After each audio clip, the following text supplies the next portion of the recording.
2025 թվականի ավարտին մնացել է ընդամենը 1 ամիս, եւ շուտով քննարկելու ենք ու ամփոփելու ենք, թե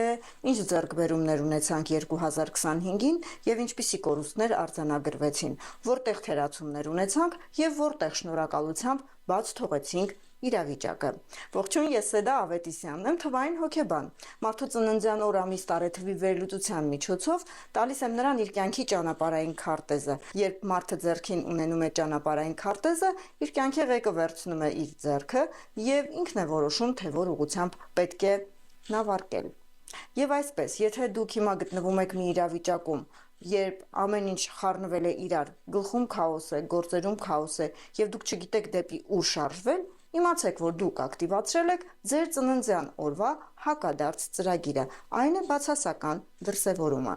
Հենց դրա համար է անհրաժեշտ ունենալ ծննդյան թվերի ծրագրերը։ Երբ դուք ապրում եք համաձայն ցուցումների, չեք ապրում այնպես, ինչպես պարզապես ստացվում է։ Եվ այդ ցուցումները ձեզ օգնում են, որպեսզի ի վերջո դուք հասնեք ձեր գլխավոր առաքելությանը կյանքում։